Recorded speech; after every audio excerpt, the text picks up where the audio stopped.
Welcome to Decoding Superhuman. This show is a deep dive into obsessions with health, performance, and how to elevate the human experience. I explore the latest tools, science, and technology with experts in various fields of human optimization. This is your host, Boomer Anderson.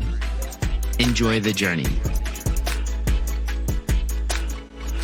All right, now, superhumans, we're going to switch things up a bit today. Before introducing my guest, I want to give a shout out to you guys for listening. This podcast has grown far beyond what I imagined, and I really appreciate all of you that take the time to listen and those who leave reviews on iTunes, of course.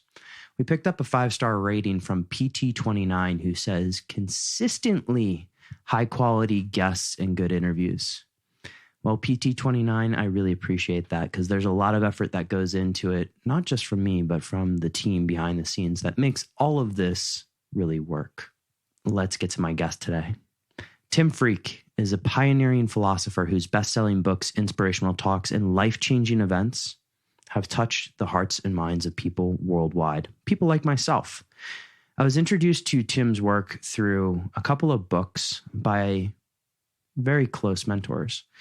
And he is the author of 35 different books, which have been translated into 15 different languages, including a top 6 Amazon bestseller and the Daily Telegraph's Book of the Year. Tim is the creator of Unividualism, A Deeper Way of Living, and the founder of the international community of unividuals. What did we get into? As you guys know, and those who have followed me on social media know, I've been exploring the idea of consciousness and how to bring it about to a more mainstream audience for a while now. Because often with that word comes a lot of woo, and Tim is anything but woo. So today we explored the idea of consciousness through awareness.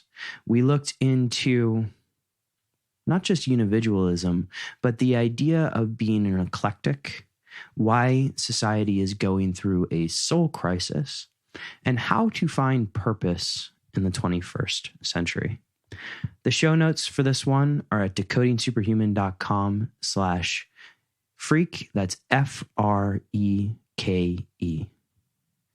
And if we're going to have any discussion on awareness, it's nice to have our brains running at full speed, right? For optimal cognitive function, especially when I'm traveling, one of my favorite tools is blue canatine. Its delivery format is a buccal troche. It dyes your tongue blue, and it leaves you with this state of what I'll call limitlessness for up to 3 hours after implementation. No hard come down, just really pure enjoyment, focus, and yes, awareness. Head on over to troscriptions.com to get yours and enjoy my discussion with Timothy Freke.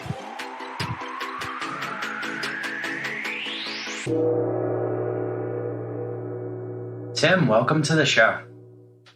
Thank you for inviting me. I told you before, look, this is a conversation that I've wanted to have for such a long time. And because your books have had a profound impact on how I view this thing called life. But as I'm listening to the books, and I do recommend that, I love the audiobooks. As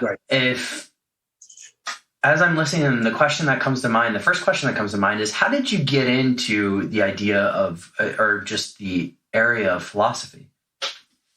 Well, I think the real answer to that, Boomer, I don't want to say something dumb, but the real answer is because I found myself in this incredibly puzzling predicament as a child, that I was alive. And for whatever reason, I never was able to take it for granted. Everyone else seemed to be, especially the grown-ups, seemed to be going around like this, as if they didn't notice they were alive. They certainly didn't want to think about the fact that they were going to die, or really question what the hell the purpose of it all was. Yeah. And I felt those questions very, very strongly all my life. So, and for me, it's like, I am a professional philosopher and I studied philosophy, but really I'm a curious human being. That's what I am. And there is a part of me that doesn't understand why everyone doesn't walk around the whole time going, what the hell? Because I kind of do. The real motivation behind it is simply that life is a breathtaking mystery. And the more I find out about it, the more I understand, the more mysterious it becomes. It's almost like, because I'm going on this journey, and I think you obviously have been doing this your whole life, but I'm going on this journey, and it feels like a little like the Dunning-Kruger effect, where I started and I thought I knew what life was, and now I'm on a little bit further down the road and I realize I have no clue. And I still am unpeeling the layers of the onion. When you started studying philosophy and this concept, or trying to answer the question of the purpose, the meaning of life, what avenues did you go down?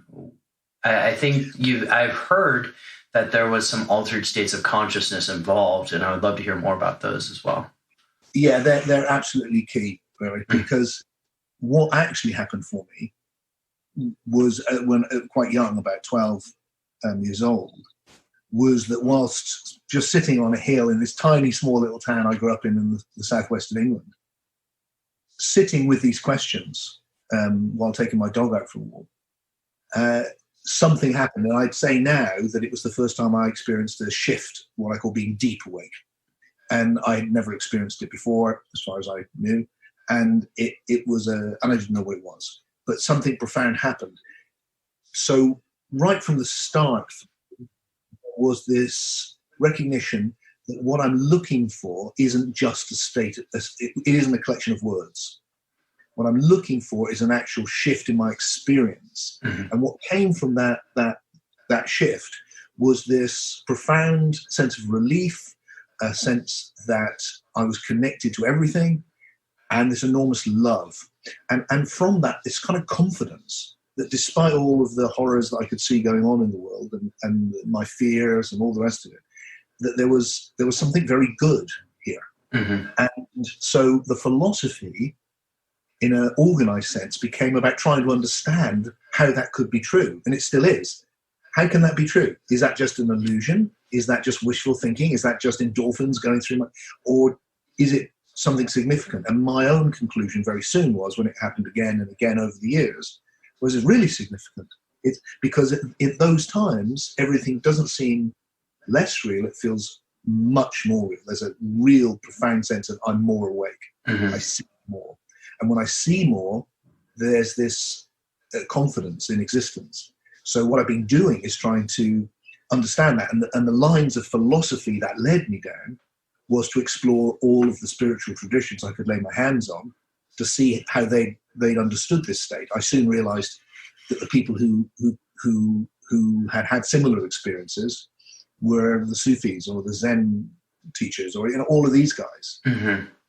So I wanted to hang out with those people. I wanted to study with those people. I wanted to read those people, and I wanted to experience it again via their techniques and to see whether they worked or how I could do it. And what I found was it was everywhere, and including psychedelics, anything that could go. How can I do that again? And the experiential and the philosophical for me have always been like that. Mm-hmm. They're the same thing. The deeper my understanding, the deeper my experience, the more I have to understand. Wow. Where do I go from there? Of the experiential, the different traditions, ancient traditions that you've gone down, which of those have had particular influences on your thinking, or are they all universally the same in terms of feeding into how you thought about it? Well, my first thing was to follow a thread which Aldous Huxley had developed. He was my route into it in his classic book, The Perennial Philosophy, which was him going, look, there's something perennial here. Since I realized much later, when I was writing my books on Gnosticism, that he'd actually taken that name. I think Leibniz had used it centuries before him, and way back in the ancient world, the Greek philosophers had used it. This idea that there was a perennial something which people were getting. So that was a profound insight. So it's a feeling of, look, whether you're a Taoist in 5th century BC China, or you're an Advaitic philosopher or in India, or you're a Gnostic Christian, or whatever, there's something the same here. And the thing which I think is the same is the experience they're talking about. Mm-hmm. When I say it's the same, it's essentially the same. I think the way you think about the experience will color the experience. So if you're thinking in a deistic term, like I did as a little boy, you're more likely to go, oh, I've experienced God. If you're a Taoist, you're more likely to go, oh, I'm in the Tao. But there's something the same. There's a sense of oneness, connectedness, and profound compassion that comes from the connectedness, and a feeling of meaning, that there's significance to the human journey and goodness, despite everything that there is. And so my first thought was that, and most of my early books are about the different traditions, and they've all touched me in different ways. That's the honest truth. What's unique about this time we live in? And it blows me away, because it's happened in my lifetime. I mean, I grew up in a world which was more eclectic spiritually than had ever happened in history. So I could go down to my bookshop and, as a teenager, and buy the Dhammapada. I could buy the Gospel of Thomas. I could read the Upanishads. It was like it was all there waiting for me. Yeah. Now, of course, I can just go out on my phone. I can get them now. I mean, isn't it? It's like, you can get the audiobook too. It's just like, yeah, it's just like woof. And so that's created a unique situation for us, which is one of profound. We can actually see, not only can we be eclectic in the sense that we can choose the bits that work for us, we can see where they overlap. We're in a position like no other. And for me, when I was in my teens and 20s, as this was coming through, it's still kind of a new thing. And there was a sense of, oh, it's the spiritual supermarket. You shouldn't be an eclectic. The pressure I felt from the teachers, you should choose. Are you a Sufi? Are you a Buddhist? What are you going to be? Because otherwise you'll just flitter around on the surface. But I never could. And I'm so pleased, because what I feel is the calling of our time is to synthesize that into a new philosophy. So they all touch me, and they're all different. It's like I love, the love and forgiveness at the heart of Christianity is powerful. I love the transcendence of Buddhism. I love the earthiness of shamanism and that sense of connectedness with the earth. I love the devotional aspects of the Sufis, with the beloved, seeing the universe as something you're in love with. I love that kind of naturalism and flow you get in Taoism. They've all got, it's all like, and my own feeling is they're all my tradition, because I'm a human being. I don't have to be Chinese or Islamic, or I'm a human being. They were human beings like me. Nearly all of them actually are eclectics. That's why we remember them, because they created something new. And that's always by combining things from the past. So each of these groups I've just mentioned, with the explosion where they happened that we remember is a time of eclecticism, where something new is born from old things. And so I feel very much like there's one tradition. I'm part of that. They're my people, and I love them all. And I don't want to repeat what they did by just doing the same. I want to repeat the essence of what they did by moving us on into the next phase. This is that term eclectic is such a refreshing term, because I think all of us have struggled with some sort of element of identity, right? And you want to assign a label to everything, and sometimes it's okay to have the melting pot rather than the label. I love that. Yeah.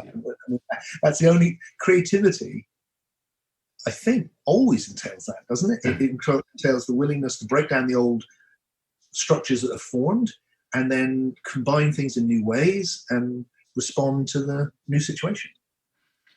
There was a term you used earlier, and it's the title of one of your books, but I just want to do a little comparing and contrasting. The term deep awake versus consciousness. And one of the reasons why I haven't covered this too much in detail on podcasts before is because that term consciousness comes with a lot of baggage because of some people that have represented it before. Can we just go through the differences between the two terms and how you would define them, if there are different at all? Yeah, no, well, the word consciousness, everything around spirituality comes with baggage. And the reason, I mean, obviously, you could say everything comes with baggage, really, but the negative stuff around spirituality, I think, comes because there's been an explosion of our scientific understanding of the world, which is immense. Hence, we can talk in different countries right now. Isn't that phenomenal? It's amazing.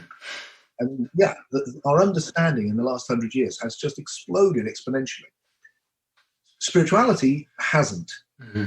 And so in one area of the mainstream intellectual culture, it has died on its feet, and it's being held only by pre-rational religions, which anyone who's developed a sense of rationality, just simply meaning you have a good reason for what you believe, is not going to look at the pre-rational religions and go, that's not a good reason. Mm-hmm. That's a terrible reason. Just as written in an old book. That is not a good reason. So it's got a bad press. And then what's come in its wake has been a kind of melting pot of things trying to address that. And it hasn't really come of age yet. And part of what I'm trying to do is develop a rational spirituality, something which you can find, oh, look, the human beings throughout history have really been fascinated by it. Science came from people Mm-hmm. who were exploring esoterica. It came, the alchemists, these were deeply inquisitive, awake people. So I want to rescue it, really, and reform it. Mm-hmm. Whereas like consciousness, depends where you approach it. You approach it in a scientific view, you get one meaning. If you spirituality, it can mean just about anything. When I talk about deep awake and consciousness, I mean simply what I'm aware of, Mm-hmm. what I'm conscious of, what state I'm in. So when I'm asleep, I'm in the state of being asleep. When I'm dreaming, I'm in the state of dreaming. When I'm awake, I'm in the state of waking. But the waking state is various as well, isn't it? I can be tired and irritable. I can be happy. I can be all sorts of things. Mm-hmm. And what this awakening is about, this double awakening, is like you're awake and then you become deep awake, is you just see deeper into things. And it's not, for me, it's not like a switch where there's just one state. It's actually a whole spectrum of things which you become conscious of. Mm-hmm. And when it happens dramatically, you really notice it. And anything can do it. Often it's something traumatic. I've just literally come back from a funeral. Mm-hmm. And around death, people can wake up quite a bit. Facing your own death, facing the death of others. Suddenly you're like, whoa, hang on a second, I'm alive. What is this? And other states can open up.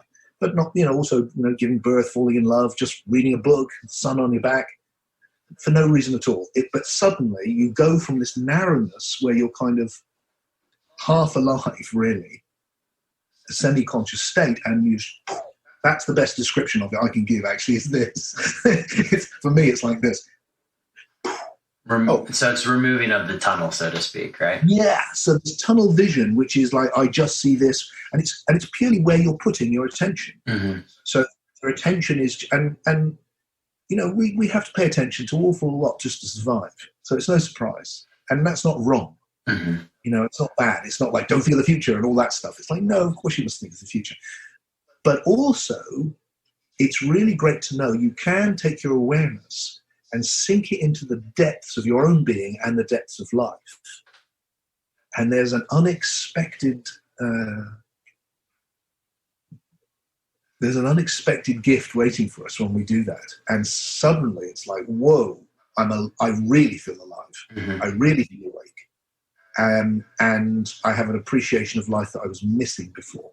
Mm-hmm. And that's why the experiential side of what I do is to help people have that experience for themselves and feel the love. I mean, the love is the thing which really marks it out for me, this profound sense of connectedness. And if I'm a philosopher, I talk about meaning, purpose, but really the only time I actually feel this profound sense of purpose and meaning is when I go deeply into that state. When that love is there, everything's worthwhile. Mm-hmm. And when it's not, it's just more of a struggle.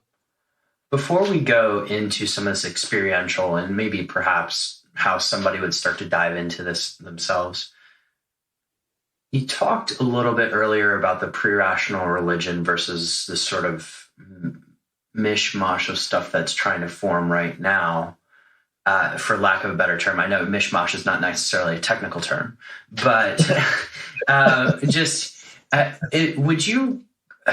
is that the soul crisis that we're going through right now? And if it's not, I would love to just define the soul crisis, because I think that will resonate with a lot of people. Yeah, I started my latest book, Soul Story, with this idea that we were in a soul crisis. And I think what I mean by that is that this exponential growth in our understanding of physics, science generally, but physics particularly, has given us the modern world, and it's amazing. And our understanding is just enormous. I mean, it's just incredible, the power and consistency. It's loads of problems, of course, but it's quite brilliant. So I'm in awe of these people and immensely grateful to them. But there's been a price, and that's because science is associated, in my view, wrongly with a philosophy. And often people, scientists themselves, don't even know that there's a philosophy there. They think it's just the way it is. Mm-hmm. But it's actually a philosophy, and I think it's a flawed philosophy. And it leads to this view that really, if you're intellectually up to it, if you're, you're not going to, if you're kind of, it's almost like a macho thing. If you're macho enough to face reality, the truth is you're living on a small piece of rock in the middle of nowhere, and you're a clever monkey. You're going to be here for a few decades, and then you're gone, and that's it. Yeah. So, that's an incredibly nihilistic view of what existence is. You basically just took my view from like 6 months ago and brought it into this conversation. But yeah, and it comes at the moment with this sense that anyone who's not completely woo-woo believes that. Mm-hmm. Now, that is going to set us into a crisis. And it does, because what it's done is it's taken the whole of our culture's history and cut us off from it. And it's cut us off from experience. Now, the reason that I don't go with that primarily is that I have, through whatever reason, spent my life exploring experiences which that can't explain. Mm-hmm. So it's not like I don't like it. I don't like it, actually, but it's not that. It's that it doesn't work. It's not addressing things. And one of the things it does is probably the centerpiece of it is it's reductionist. Mm-hmm. So that started with science 200-300 years ago, and it hasn't still really thrown it off in the way people think. Although in terms of its own theories, it has thrown it off. And by reductionism just means you can explain the greater by reducing it to the lesser. So I don't really love my life. Well, I think I love my wife, but really it's chemicals in my body. Mm-hmm. Or, I think I'm thinking these thoughts, but it's just neurons in my brain. That's all it is. Or everything comes down eventually to quantum particles. And there's and even if you go right into it, everything's determined because it's all cause and effect. And people like Einstein thought future was already fixed. So why are we bothering having this conversation? Because it's all fixed. And a horrendous view of what existence is. Yeah. And I think just wrong. So the soul crisis comes from that. And literally, I call it a soul crisis. I use the word because it's provocative. Because, does the soul exist and all of that? The word soul comes from a Germanic root. It means exactly the same as the Greek word psyche. You're experiencing the soul right now. Everyone is. Everyone is experiencing two things: the body, which is a experience of sensation, a sensory world, and the imagination, an imaginal world, which is the soul or the psyche. What this negative view of this that we've got at the moment does is it just goes, oh, that is just a kind of, it's really just this. That's it. Mm-hmm. But the whole essence of what science has actually shown us itself through this incredible theory of evolution, which we now have, which is extraordinary, is that the whole universe has evolved from hydrogen and helium to everything we now see, to you and me having this experience of soul. In these 14 billion years, it's gone from a gas to this. And you couldn't possibly say, well, this is just really hydrogen. It's like, no. It's become this. And what it's become is a transmaterial experience of psyche. That's the latest thing. That's where the whole of these 14 billion years have gone to. So we need to stop dismissing that as just a byproduct of biology and start recognizing it as the most important thing that's happened. And that's why spirituality can come back in a new form, because it's a study of that realm. It's a study of how big it is out there, what its structure is, what its geography is, if you like. We can actually draw on those traditions, put them we need to understand them in a new way, but we don't need to dismiss them.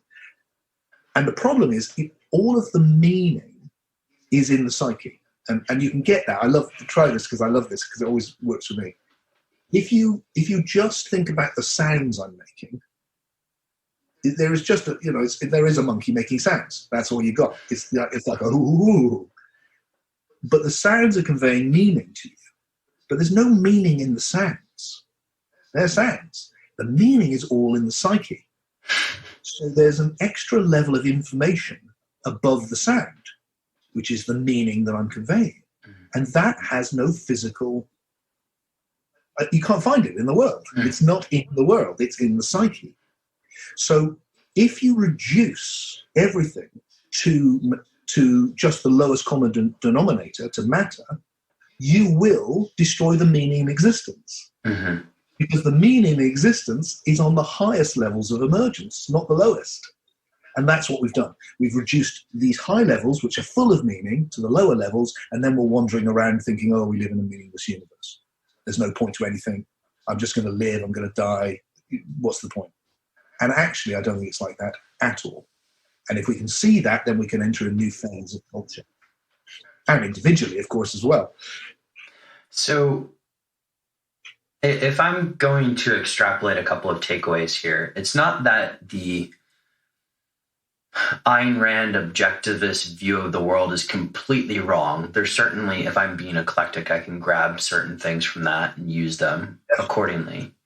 But, and I'm stealing some of your language right now, where we are in the world is we have all these new scientific developments, but in order to get from here to there, meaning the next step, we need to re-embrace what this objectivist view, scientific, rational, whatever you want to call it, has tried to minimize. Do I have that right? And so that's sort of the emerging area of evolution being spirituality. Is that right? Yeah, I think so. And it requires spirituality to really shape up. Mm-hmm. Because it's its own worst enemy at the moment. So, and I would love to double click just sort of on the own worst enemy thing.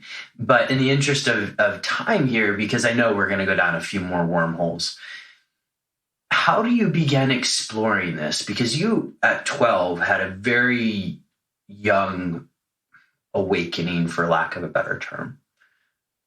Mine was much later, and I'm sure there's people listening to this right now that are kind of just really on the fringe of potentially doing this. If you were to guide somebody along the way, what would you tell them to do? Speaking of cognitive enhancement, one of the tools that's in my toolbox for really better sleep, which does lead to improved cognition, improved focus, is the Vielight. I have the NeuroAlpha at home, and I use it every other day because that's what Dr. Lou Lim told me on the show. I found it very effective for relaxing in the evening. It allows me to get deeper meditations, but also better sleep. If you want yours, head over to vielight.com and use the code BOOMER. You'll get yourself a nice little discount. Back to the show. I think the center thing is to just be willing to be open to the mystery, mm-hmm. to be able to doubt, but it's more than doubt. It's not just like doubting the way you see the world, although that is important always. I do it all the time because it frees you up, and it also makes if you can really doubt your beliefs and they stay strong, they're worth keeping. So doubt's great, but there's deeper than that. It's mystery. It's like to really sense into how enormous what's happening to us is. And that's that kind of doing this. And if you go deep enough into that, then I think that's when these transformations can happen. And then there's techniques, and I teach techniques, and my books like Deep Awake has got lots of meditations you can do in. And what I do in my live events is I get people really entering into that through connecting with each other. So there's lots of, and that when you come together with other people to explore, it becomes a lot easier because we support each other. So a shift is easier to happen. Mm-hmm. But also, I think when you're ready, when you really want it, when you open yourself to it, it really can just, I've seen it happen so many times. So both ends of a barbell, so to speak, are quite overwhelming. On the one hand, if we take the reductionist point of view, our life is meaningless and we have nothing to live for, and therefore, why am I even doing anything today? On the other hand, if I look at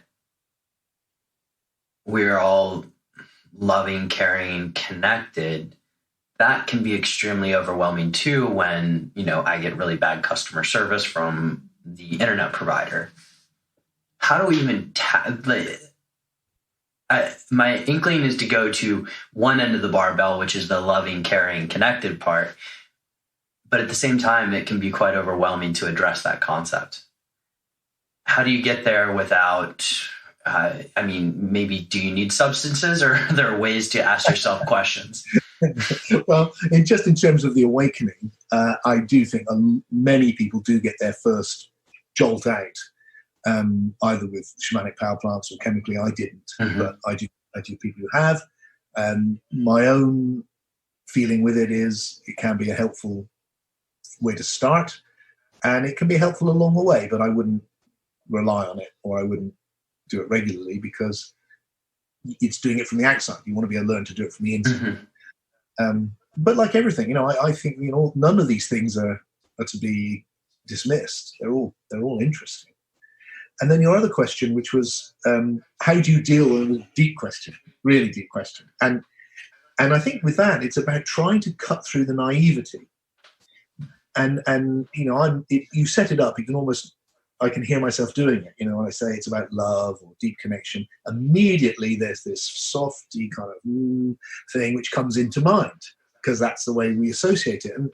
And there is a form of that love and connection which is delightfully soft and pink and fluffy, and it's lovely. I'm all up for it. But love isn't that. Love is much more than that. Love is big and strong and tough. And like I said, I just went to a funeral. I buried both my parents in the last 6 years, and what saw me through all of the suffering involved in that was love, because it's so strong. And likewise, dealing with the challenges, I think that's what I'm looking for isn't how to be nice. When I can be nice, it's nice to be nice. Sometimes you have to be tough. And sometimes you have to go, that's not good enough, or I'm leaving your service to your service provider or whatever it is. And there's things which people are doing in the world which are horrendous. Here's an example. Maybe it makes sense to people, which I've started using because it's kind of close to my heart. My daughter is 19, and she's just left last year to go to university in Scotland, on the other side of the country. Now, I am not there with her going, darling, just go out there and be loving and open, and just like, no, sirree, I'm not doing that. I'm not, because I know she needs to protect herself. But I also don't want her to become so protected that she can't open up. So what I want, and I think what she's got, as far as I can tell right now, is this ability to do this, if you like. So that the love isn't just, it's not like it's not that kind of, it's not just a hippie love. The love is a thing you're developing inside yourself, which is a deep connection, even with those who you need to oppose, or those who you need to protect yourself from, or those that we need to lock up in prison, or those who are doing bad things in the world. It's an underlying, it's something which holds all of that. And so we need to cut through the naivety of these words. And they're lovely because of their warmth, but we need to see them in deeper ways, or use different words. It may be that for some people that word doesn't. Given some of your recent experience, and actually this came up in Soul Story, suffering as a form of love, or a great form of love, that I don't like suffering. I don't know many people that do. How should I grasp? Again, there's going to be a lot of questions here that I'm just going to say, how should I even grasp this? Because suffering is a great form of love. I don't like to suffer. And so how do I Am I just defining suffering in the traditional way, and that's the issue? I don't know that I mean, I kind of feel like I agree with you. I don't like suffering. Yeah. I don't like suffering myself. I don't like it for anyone else. And I don't like philosophies that try to philosophize away suffering. Mm-hmm. And I find a lot of the traditional philosophies that go, God's running everything. Why is all of the suffering? Oh, I don't know. He moves in mysterious ways. It's like, no, that is not good enough for everything in your life's planned. It's like, really? What, it's like cancer for a 2-year-old little girl. Like, really? It's like, that was not good enough. So the philosophy that works for me at the moment is this evolutionary philosophy that's in my book, Soul Story. And what that does with suffering is it goes, look, suffering is a result of the fact that we're in an evolving universe. So my body is biological, and it has biological limits, biological needs. Pain is built into that process, and sometimes it will respond in ways that are really terrible for me and for other people. And then the same with the psyche. There's elements of psychological suffering. And it's not that those things are good. It's more or that we should love them, or the love can hold them. That's what I'm saying. It's not that the love approves of them or goes, okay, they're all right. It's like only the love can redeem them. So it's big enough to go, okay, I can be with this suffering in other people. And then from that, you can help transform it. So that's more how I would see it. And the redeeming quality of this evolutionary story, if you basically what I'm doing is I'm saying, look, the evolutionary story which science is telling, which goes physics 10 billion years, biology 4 billion years, the end part is the evolution of psyche or soul. And that is what spirituality has always been concerned with. And there's one narrative. So this is the end point of evolution we're dealing with, which is why we're spending all our time there. You and me, we've spent all our time in the psyche. Yeah. While we've been together, my body does this funny thing with its arms because it has to when I talk. But we've been hanging out somewhere where? It's nowhere. It's something else altogether. So that there is a redemptive quality to that because it can move towards the better. And that if we can tune into that evolutionary current, we can, in our own journey, move towards the good and collectively help the collective to move towards the good, which means loving the suffering, not approving of it, but actually bringing our care, our loving attention to it. And the fact that you and I are lucky enough to live in such a good world with such comforts and such a lack of suffering that the vast majority of human beings who are our ancestors had is because of other human beings who've done that. Who've just gone, let's make this better. And they have. And we need to carry on doing that. Is the next step, and one of the things that you talk about is the idea of, well, I guess emergent spirituality, but on the evolutionary chain. Is this next step really, or the goal, this idea of, I'm trying to put together the words here, like unrestrained love or just sort of universal love? Or what do you foresee as the next step really for everyone on this path? So I've coined a new word for it, which isn't in Soul Story, because I felt I needed one, which is I think the process we're in right now, Boomer, is we're evolving from individuals into unividuals. And what I mean by a unividual is an individual who's conscious that they're actually one with the universe. And that, I think, there's been people like that throughout history, but I think we are moving collectively in that direction. And I think it's happening without us even seeing it. The level of connectedness now is quite extraordinary. The level of compassion has never been so high. We think we're living in a terrible world, and of course, in some ways we are. But the level of connection is extraordinary, that lots of people genuinely feel connected with other human beings they'll never ever meet on the other side of the planet who happen to be in a bad situation or something. People really care. This is unheard of in history. Most people hated their neighbors and that's all they knew. And this is a massive transformation. There's cross-species compassion on a massive scale, and needs to be, but it's there. And these are all new phenomena. And I think what's underlying them is this growth in the sense of unity. And then what can come from that is this deeper, what would traditionally be called a spiritual awakening, but you don't have to use that word, awakening to oneness. It's when you go, oh, hang on, I am the universe arising as Tim. What else could I be? Literally, my body was made, and carbon was made in stars. I mean, I am the universe.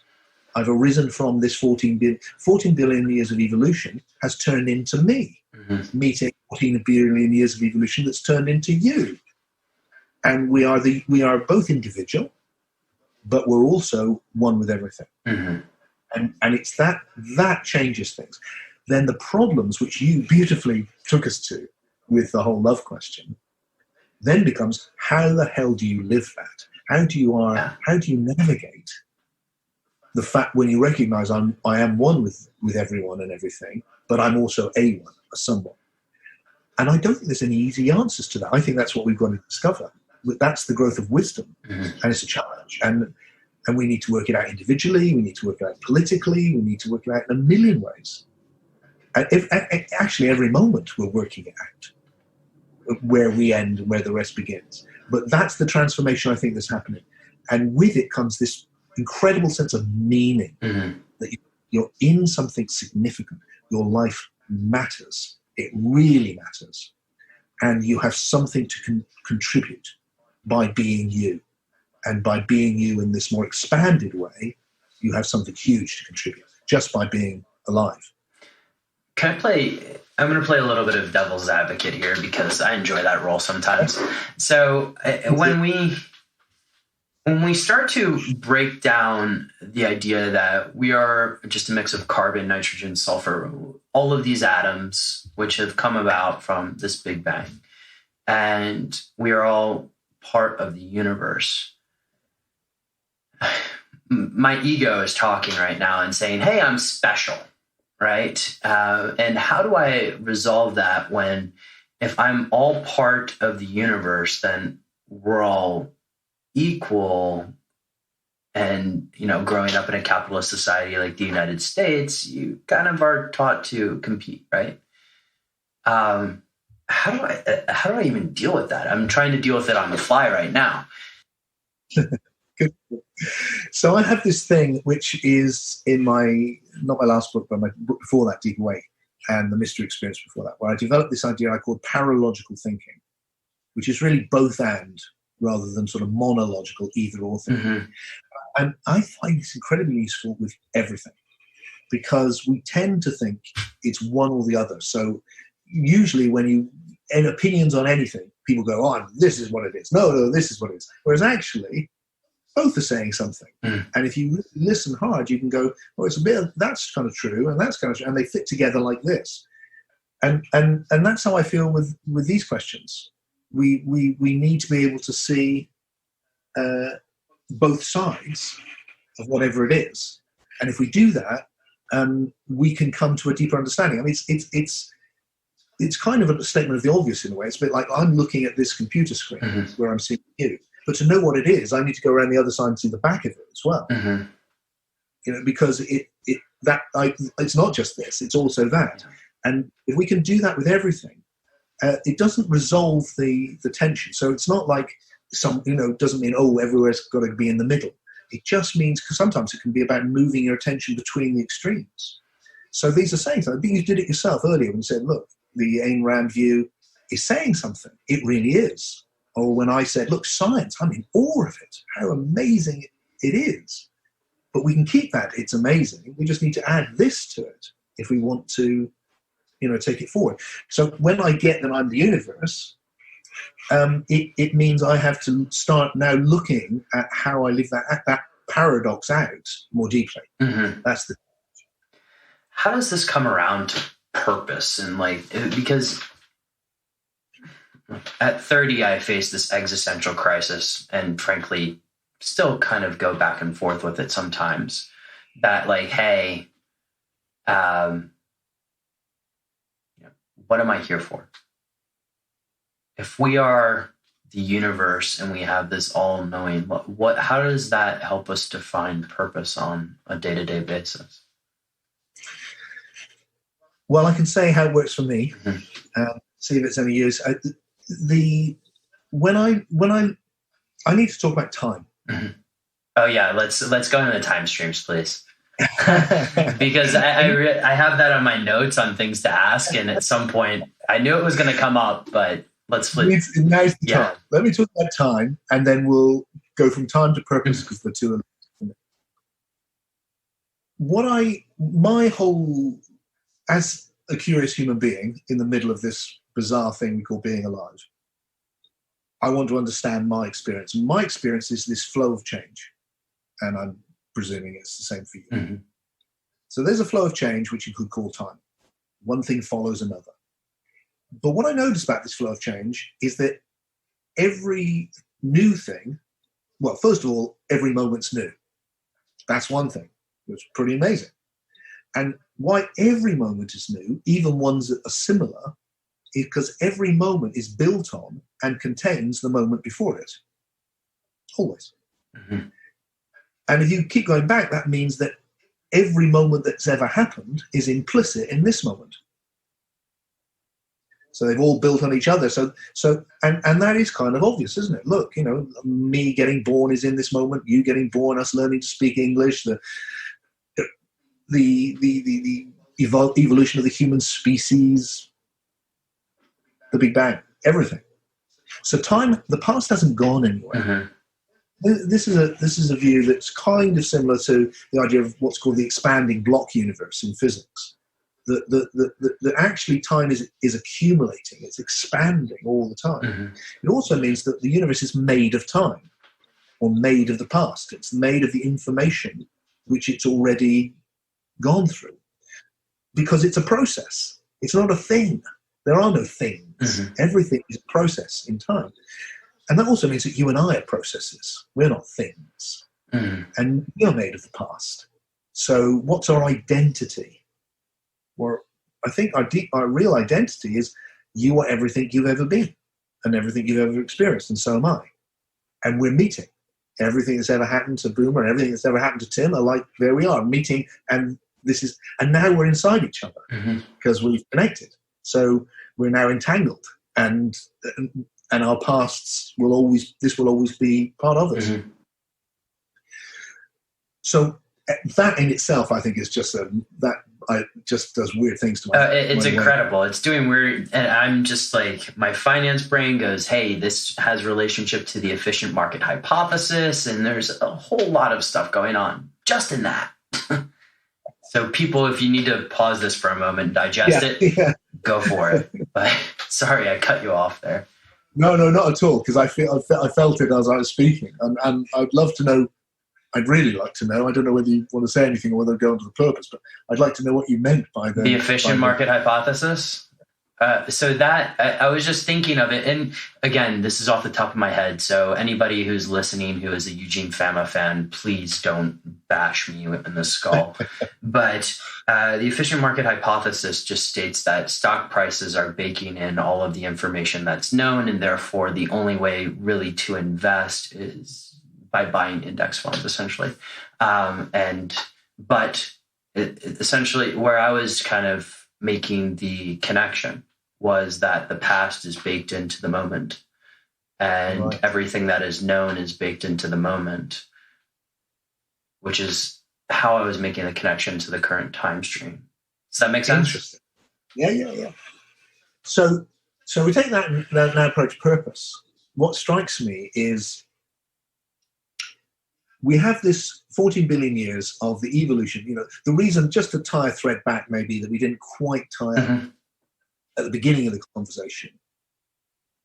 Science, why science will change, in my view, and why all of this will come together, is because 100 years ago we developed evolutionary theory for the whole universe with Big Bang theory, and it's worked really well, which means we live in an emergent universe. Which means that new things have constantly emerged based on the past. There's been novelty, and sometimes huge novelty, and that's what's got us from hydrogen and helium to you and me thinking these thoughts. And which means this cannot be a reductionist universe. Cannot be. Because otherwise, if you just took all the chemicals in my body and put them on a chair, it would be the same as having me there. And it's not. There is something more being added in this emergent process. So reductionism is just wrong. And it's wrong according to science, not just according to spiritual philosophers like me. So that will go eventually. It'll take time for it to filter through, but it will go. So here we are in this emergent universe where it's creative in a sense. It's bringing new things into existence all the time. What are we? We are that process. So what's the purpose of it? Well, you could say, it feels to me, that there's not so much that the universe has a purpose, it's just that its purpose is what it is. Meaning, it is the evolution of ever more emergent possibilities. It's the realization constantly of more emergent possibilities. So based on what's happened before, now this. Based on what, now this. So if that's the case, then we are the universe at which we've arrived at this level where we're experiencing soul or psyche, whatever the word's like. We're soul streams. This flow is happening for us of the imaginal level. So our purpose, it seems to me, is to do that ourselves, to realize our potentialities in ever more emergent ways. And the thing which marks us out as different to hydrogen atoms or anything in between is that we can do that consciously. Consciousness has evolved. We now choose how we do that. And the little twist, which is worth adding as well, is that once you see, oh, I'm made of everything I've been, then you see I'm forming myself in every moment. And the choices I make of what I do, how I think, what I value, these will form what I am. So what's the purpose? To form yourself. It's a soul formation, if you will. You're forming what you are in every moment. And you can engage with that consciously. And in that process, realize your unique potentials and contribute to this evolving universe. And each one of us can do that in a completely different way, because each one of us is literally kind of the center of the universe. I mean, literally, from Big Bang Theory, the center's everywhere. But but each one of us is the universe looking at itself, sensing itself, becoming conscious of itself. And each one of us has a unique combination of qualities. So any quality I think I've got, I can find someone who's better than me and worse than me, probably. There's just endless. But this unique set of qualities, this really is me. And that gives my unique perspective. And I see that with everyone. So that, I'm with people at my retreats, for instance, and they're kind of high-level people doing all these amazing things. And I meet people like, who's a lady in her 80s who just brings this presence to her surroundings and her loved one. And it's like, yeah, perfect. They're the same in a sense. They're both finding the most emergent way that they can be in the universe. And in so doing, they're taking the universe forward. So there was a point there where I was at early on where I was basically thinking, like, are we fated? But the difference between being fated and what you're stating is, if our purpose is to consistently emerge or actualize, just to use a different word, the word that, or the control that makes us different and therefore not fated, is the consciousness and the ability to control how we do this. Is that right? Exactly. So, yeah. So you can see this creativity, if you want to give it that word. I mean, actually, the word was coined, I believe, by A.N. Whitehead, specifically to describe a quality of the universe, the process philosopher. So there is constant novelty in the evolutionary process. Now, there's probably good reason to think that the first 10 billion years, that creativity is mainly random, producing things, but going in a direction, but in a random way. Then when you reach life, you start getting agendas, stay alive, have something to eat, do my bookkeeping. And then eventually all of that, and you allow that to happen. So that at that point, you're developing consciousness, there's a feedback loop whereby you can actually start choosing, so that our quality of choice is the creativity of the universe at this level of emergence, which is why it's so important. Which is why, if you take if you took my ability to choose away, you take me away. It's like that's my power in the universe ultimately, is through choice. And I don't think it's an illusion. I don't think it can be reduced to neurons firing or chemicals. I think it's an emergent property of existence. And it's an emergent property. It hasn't arisen from nowhere. It's always been in the universe. It's just that the random creativity has turned into my conscious creativity in this emergent process that's taken us from physics to psyche. And so in this emergent process, and sorry, I think I just cut you off there. In this emergent process, people who are not free, so to speak, and there are people in this world who, for whatever circumstance or another, are not, they would be almost a step behind in this process of evolution. Do I have that right? In what way do you mean not free? Not free to make their own choice, not... I'm thinking the word that comes to mind is slavery, but I'm more thinking like people that exist in countries where there's no freedom of choice. Okay, so external constraint. Yeah, exactly. Because there's two sorts of constraint. The internal. Yeah. Okay. There's internal constraint, which is where you are unconscious of the choices you're making, and we're all in that. And part of the challenge of evolving, I think, as a soul, as a psyche, is to make myself conscious of that. And I've been lucky enough to have the chance to do that all my life, and I'm much freer than I was, and that's why I doubt things. I can move on from things. Whole new worlds open up whenever I do that. I recommend it to everyone. And you question, you're developing yourself by reflection on yourself. Then there's external constraint, which is a whole other thing. And what's interesting is the people who have been able to develop such internal freedom in the face of external restraint. Yeah. And human beings can do that because they're amazing things. And for the rest of us that have less external constraint, we need to create a world where we can get rid of that. And I love the fact that our history shows that we're willing to do that, and that we have been steadily doing that, which is why the world we live in now is so much better than the world has been in history. I mean, unbelievably better.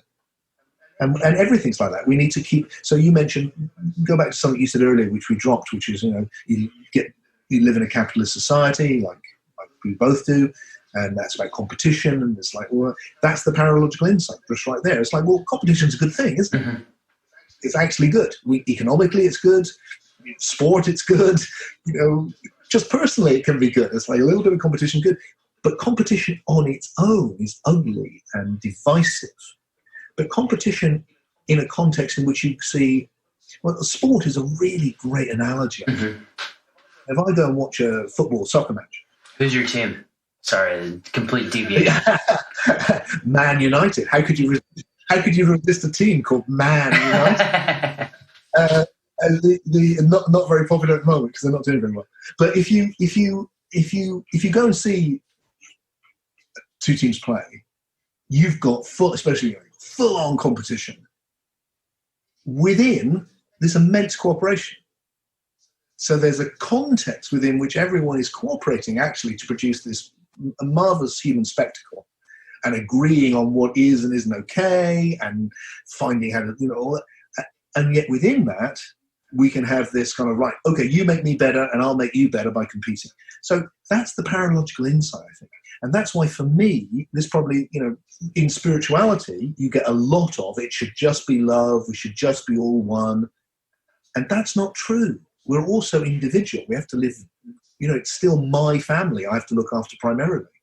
And, that's because we have to work with this paradox of being not just all one, also individual. So if you just get individual, it's just individualism. And let me say this as well. Individualism is a great thing. I love it. We've been through, in my lifetime, the most intense period of individualism. You can think what you like, you wear what you like. It's like, hurrah! Your sexuality can be what you like. It's like brilliant, because that's freeing us from the unconscious herd. We don't have to be just part of the unconscious herd. You can be you.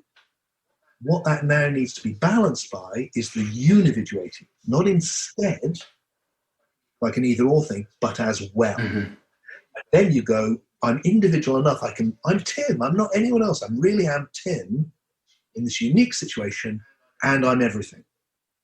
And that's the mystical jump, which, if it's said in the wrong way, sounds like woo-woo, but it really isn't. It's actually obvious. And And when you get it experientially, there's this profound sense of connection. And one of the words you can use to describe that is love or compassion. And so although you're still an individual by necessity, and so you should be, you're in a different relationship. You're in a relationship of care with the other. How do you sustain this idea of unividualism? Because I've experienced it both in normal course of life, but also with the use of psychedelics. And look, it feels freaking amazing, right? And then all of a sudden you get an email and boom, you're back in the tunnel. How does one sustain?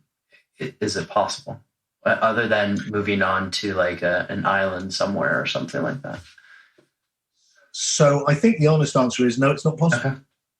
I'm going to just jump in and say this.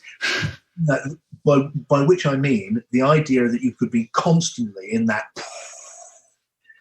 because I don't know about you, but when that really hits and the big love is there, and it's like the idea of sitting down with my accountant and talking about my money, it's like money, accountant, like it's like none of that's going to happen. Yeah. And your state of consciousness is so different. It lacks the sharpness. It's just a different state. So the phrase which came to me a while back was to stop. Personally, I mean, like most people, in my area, I've talked about being more conscious. Mm-hmm.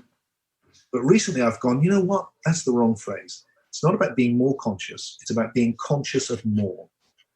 By which I mean that I have access to that state. So a bit like what I said about my daughter, she can do this, I can do this. I have access to that state. So I can sit down, I can take a while and meditate, which just means for me just sitting quietly and opening up, and I can go, oh, great. And then I can come back and go, right, write this book. Mm-hmm. Or I've got to deal with this problem, or that person has ripped me off, or whatever it is I have to deal with. And the way that I can find that other state is the same way I learned to do everything. I just need to do it more often. So I can drive a car because I've just done it enough times, and now I don't have to think about it. Same with the waking up to these deeper states. That's why the psychedelics are a great way in to know they exist, but ultimately they don't necessarily help you reconnect with it. Mm-hmm. You need other ways to do that. And then if you do it enough, why? Because we're made of the past. So we're habits. The whole universe is a habit or an algorithm. That's what it is. And I'm a habit. The whole universe is a habit. And so I need to set up the habit that I can go to a deep awake state. And when I do, then I can. So the more often you do it, the more the running average becomes in the deep awake state. And as a result, it's almost like a relaxed control of it, in that you can access it when you want and then go back and do what you need to do. Come back. Exactly. Wow. Exactly. Wow. And also, Bruno, not to be surprised also when the negative stuff comes around, because you're made of the past. Mm-hmm. So I now know that the things in Tim which are a little bit jangly or angular or causing problems will keep coming back, because they're in me. And they're just like the winter will keep coming back. It's like things go in cycles. I go in cycles. But how I respond to it, whether it overtakes me or not, how I can move on from it, that's evolved massively. Yeah, that would be, that goes into a whole realm of like habit change. Because if you recognize that your past often repeats itself, then you should be able to quite easily recognize when things come on. And then for you, can you just shift so that it doesn't happen? Let's say you have certain negative behavior traits that have repeated themselves throughout time, and you can see it through your time stream. Shouldn't you at a certain state be able to pull yourself away from that negative behavior, shift it, and therefore change the running average of the time stream? Yes, and I love this running average phrase you brought in. Yeah, sorry, coming from finance, it's just like... I love that. That's exact. Yeah, I think that's fantastic. Yeah, I think that's what we do. Mm-hmm. And there's two things which do it. One is the intensity of the new experience, and the frequency. Mm-hmm. Some equation I'm sure you could draw there about intensity and frequency to shift it. So it's still in you, but that's now it's now in your past. You moved on, and you don't. That doesn't come up. And I mean, I don't think it's easy to do that. I think it takes attention, and to begin with, you usually, in my experience of evolving over these last 60 years, I'd say that to begin with, I see it after it's taken over, and then I recognize it and can move it. And then as I develop that facility, then I can spot it as it's happening. And I just noticed, I'm as an old guy, I'm much less defensive than when I was a young guy, because now if my wife says you're being like this, I think, oh yeah, you're right. Thank you. I'll stop. I try to do that too. Sometimes I don't catch myself in time. I'm amazed that watching the next generation come up, they just seem like stuff that we struggled with is much, your generation are dealing with so much better.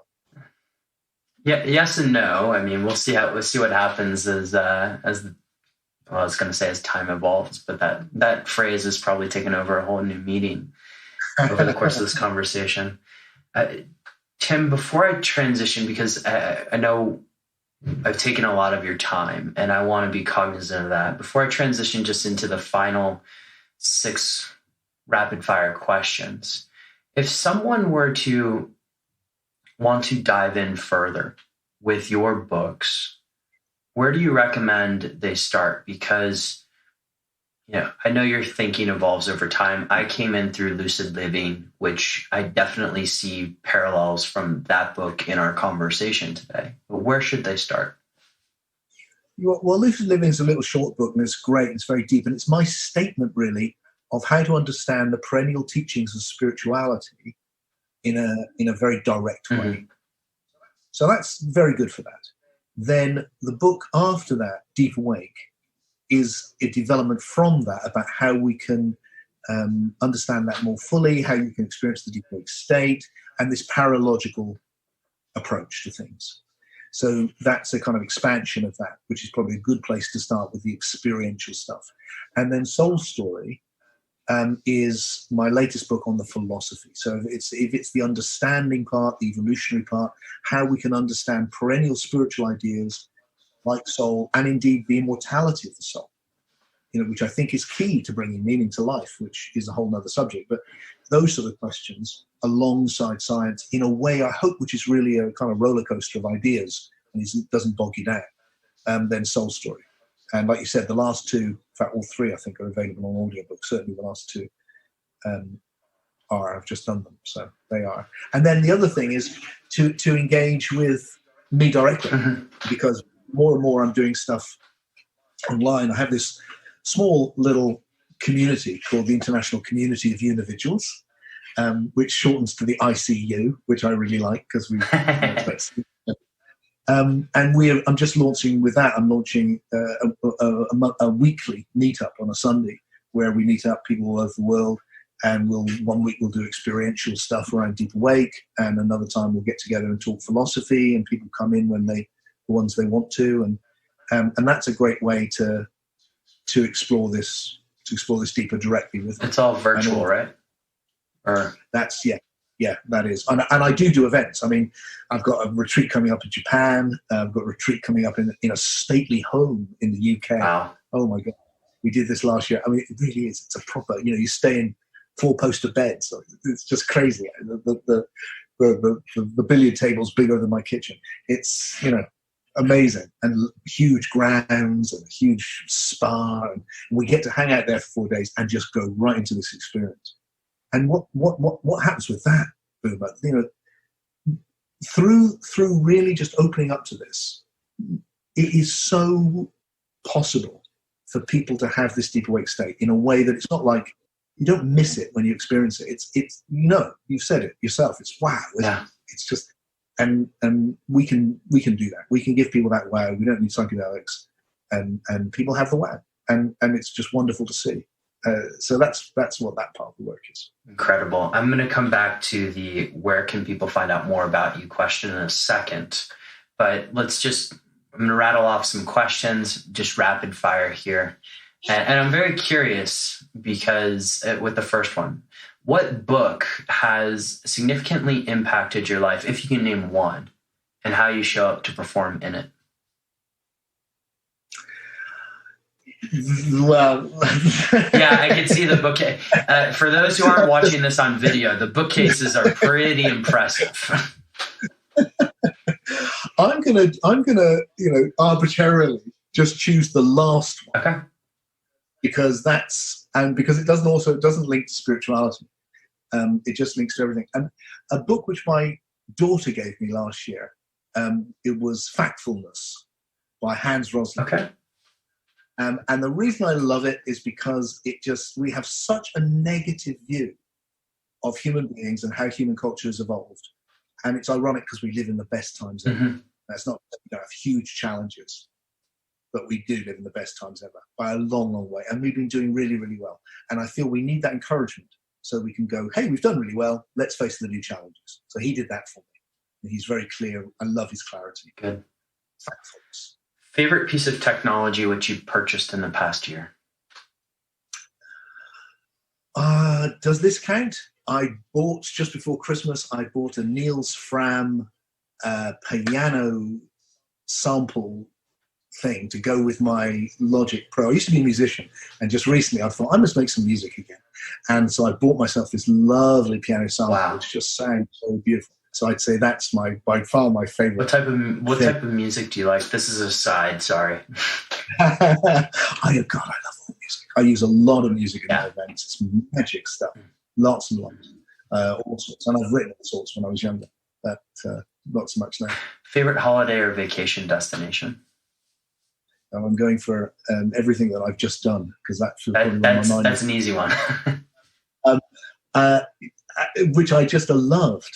I went, and my wife unexpectedly took me to Venice, where I've always wanted to go, for our 20th wedding anniversary in September.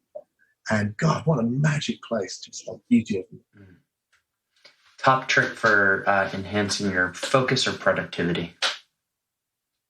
Walk. How do you unwind? I play on the PlayStation. Oh, really? What kind of? This may give me an excuse to go buy a PlayStation. What's the game of choice? The game of choice is FIFA. So soccer on the PlayStation, and that's something I started doing with my boy when he was very, very small, and he's grown up and left home. And then at a certain point, maybe a year or two ago, I thought, I could just do this myself, couldn't I? And now I keep telling my old friends they should definitely play PlayStation, because old people don't. And I think we should, because, if I live a long time and I'm stuck somewhere and I can't get about, fantastic. Yeah. So I'm getting to, it's like I got to know it. So I do that, and I love it. Where can people find out more about you? timfreke.com. And because my name is odd, as long as you spell it Freke, you'll find me if you Google me. So timfreke.com, there's loads of free stuff on there, videos, information. You can contact me directly. There's information about the ICU, the community, the online meetups, and YouTube. There's loads of, a channel on there, and Facebook and all this. And guys, you got to check out Soul Story, Deep Awake, as well as Lucid Living. Great books. Tim, thank you so much for taking the time. This has been an absolute mind-blowing conversation, that's for sure. I've loved it too. Thank you for inviting me on. To all the superhumans listening out there, have an absolutely epic day.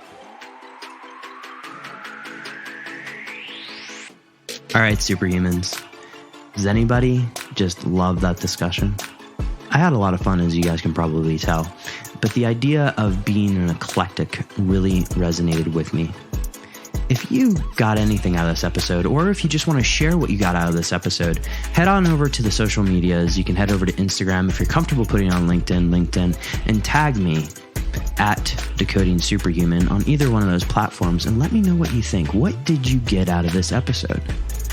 I look forward to hearing from you guys. And remember, you can check out the show notes at decodingsuperhuman.com/freak. That's Freke.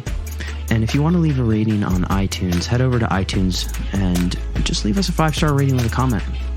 We'll read yours soon. Thank you all, and have an absolutely epic